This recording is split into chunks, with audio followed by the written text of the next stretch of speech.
शनिदेव की आराधना करने से व्यक्ति के जीवन में आ रहे सारे कष्ट और परेशानी दूर हो जाते हैं। प्रत्येक शनिवार को शनिदेव की पूजा अवश्य करनी चाहिए। आपका व्यापार अच्छा नहीं चल रहा है या अनेक प्रकार की परेशानी आपके सामने आ रही हैं तो आपको श्री शनिदेवाय नमः मंत्र का जाप करना चाहिए और इस कथा का श्रवण करना चाहिए। जो व्यक्ति नियमित रूप से शनिदेव की आराधना करते हैं उनके ऊपर शनिदेव प्रसन्न होकर के उनकी मनवांछित हर इच्छा पूरी करते हैं। उनके मन में कोई भी कामना हो वह इच्छा पूरी हो जाती है। प्रत्येक शनिवार को इस कथा का श्रवण करते समय आप श्री शनिदेवाय नमः मंत्र का जाप करते रहें। जिनके ऊपर भी साढ़े साती या ढैया का प्रभाव है वह दूर हो जाता है। शनिदेव प्रसन्न होकर के मनवांछित फल प्रदान करते हैं। व्यक्ति के जीवन में आ रहे सारे कष्ट और परेशानियां दूर हो जाती हैं। जो व्यक्ति नियमित रूप से शनिदेव की पूजा करते हैं उनके सामने दीपक जलाते हैं, शनिदेव की आराधना करते हैं, शनिदेव उनसे प्रसन्न रहते हैं और वह व्यक्ति हर प्रकार के कार्यों में हमेशा ही सफल रहता है। तो इस कथा का श्रवण जरूर करें। शनिदेव आपकी हर मनोकामना पूरी करेंगे। शनिवार के दिन तेल से शनिदेव का अभिषेक करें, तेल का दीपक जलाएं, साथ ही शनिदेव को पुष्प चढ़ाएं और इस कथा का श्रवण जरूर करें। श्री शनिदेवाय नमः। स्वागत है आप सभी का मेरे YouTube चैनल पर। मैं हरिओम शर्मा आज आपको शनिवार की व्रत कथा सुना रहा हूँ। इस कथा को प्रति शनिवार सुनना चाहिए। इस कथा के सुनने से शनिदेव प्रसन्न हो जाते हैं। शनि की साढ़े साती ढैया भी समाप्त हो जाती है। आ रही कार्यों में सारी रुकावट दूर हो जाती है। हर मनोकामना पूरी होती है। एक समय स्वर्गलोक में सबसे बड़ा कौन है? इस प्रश्न को नवग्रहों में वाद विवाद हो गया।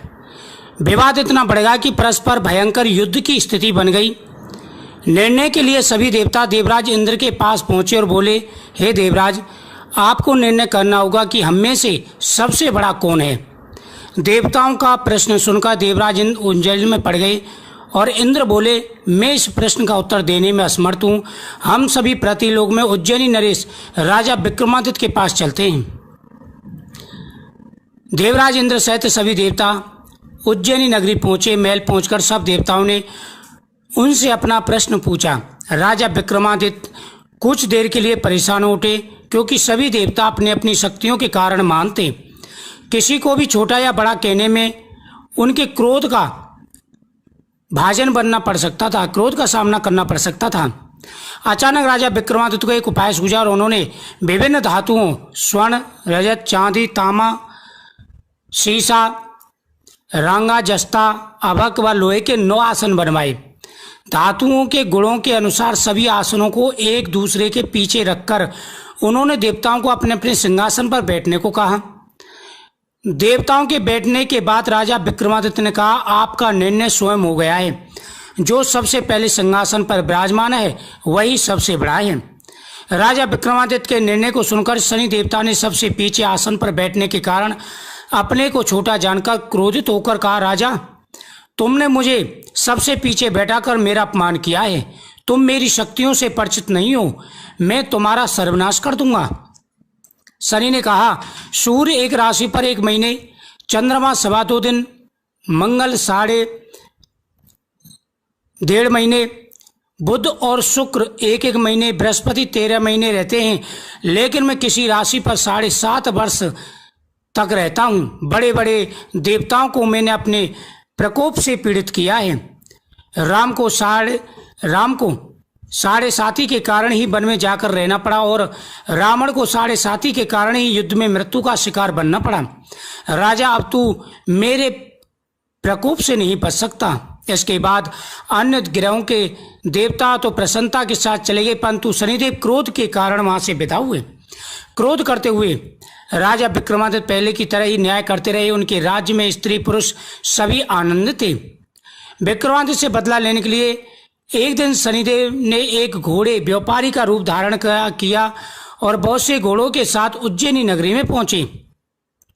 राजा विक्रमादित्य ने राज्य में किसी घोड़े के व्यापारी के आने का शुभ समाचार सुना। घोड़ा बहुत कीमती थे। अश्वपाल ने जब वापस लौटकर इस संबंध में बताया, राजा विक्रमादित्य ने स्वयं आकर एक सुंदर व शक्तिशाली घोड़े को पसंद किया। घोड़े की चाल देखने के लिए राजा उस पर सवार हो गए। घोड़ा बिजली की गति से जंगल में जा पहुंचा और राजा विक्रमादित्य को भटकते हुए जंगल में डाल दिया। राजा बड़ा परेशान हुआ। वह भूख प्यास से इधर उधर भटकने लगा। बहुत घूमने पर उसे चरवाहा मिला। राजा ने उससे पानी मांगा। पानी पीकर राजा ने उस चरवाहा को अपनी अंगूठी दे दी। फिर उससे रास्ता पूछा। वह जंगल से निकलकर पास के नगर में पहुंचा। राजा ने एक सेठ की दुकान पर बैठकर कुछ देर आराम किया। उस सेठ ने राजा से बातचीत की तो राजा ने उसे बताया कि मैं उज्जैनी नगरी से आया हूँ। राजा के कुछ देर दुकान पर बैठने से सेठ जी की बहुत बिक्री हुई। सेठ ने राजा को बहुत धनवान समझा और खुश होकर उसे अपने घर भोजन के लिए रख लिया। सेठ के घर में सोने का एक हार खूंटी पर लटका हुआ था।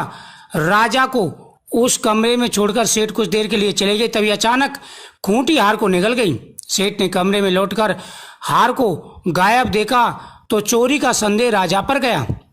राजा को बंधक बनाकर रस्सियों से बांधकर राजा के पास ले गए। राजा ने विक्रमादित्य से हार के बारे में पूछा। उन्होंने कहा कि उसके देखते ही खूंटी ने हार को निगल लिया। राजा ने क्रोधित होकर चोरी करने के अपराध में विक्रमादित्य के हार पाम काटने का आदेश दिया।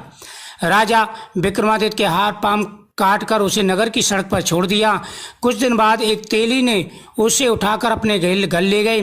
उसे अपने कोलू पर बैठा दिया। राजा आवाज देकर बैलों को हाँकता रहता था। इस तरह तेली का बैल चलता रहा और राजा को भोजन मिलता रहा। शनि के प्रकोप की 7.5 पूरे होने पर वर्षा ऋतु प्रारंभ हुई।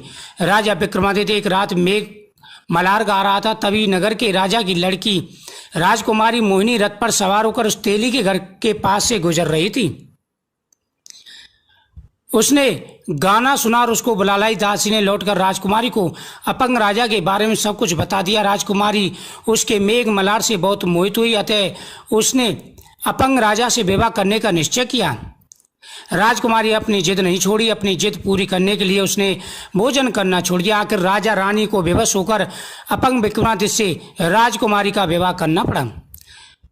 तभी उसी रात स्वप्न में शनिदेव ने राजा से कहा, राजन, तुमने मेरा प्रकोप देख लिया। मैंने तुम्हें अपने अपमान का दंड दिया है। राजा ने शनिदेव से क्षमा मांगने को कहा और प्रार्थना की, हे शनिदेव, आपने जितना दुख दिया मुझे अन्य किसी को मत देना। शनिदेव ने प्रसन्न होकर राजा से कहा कि मैं तुम्हारी प्रार्थना से प्रसन्न हूँ।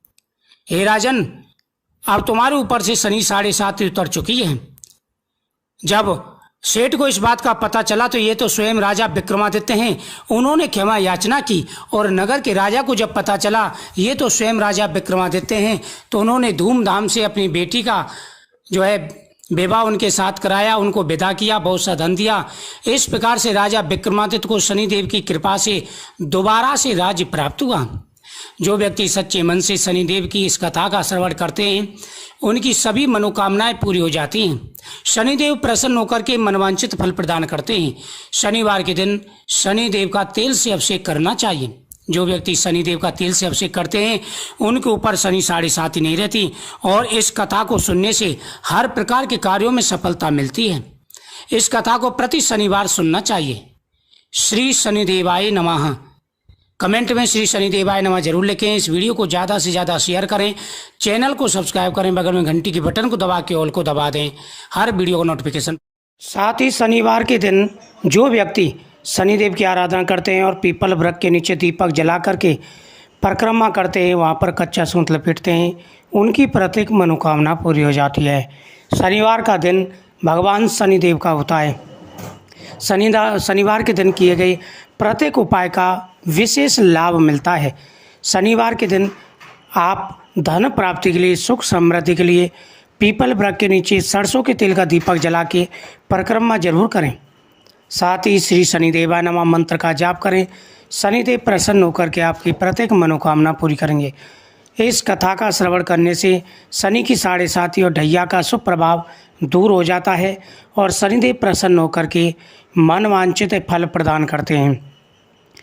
श्री शनिदेवाय नमः। इस कथा को ज़्यादा से ज़्यादा शेयर करें। चैनल को सब्सक्राइब करें।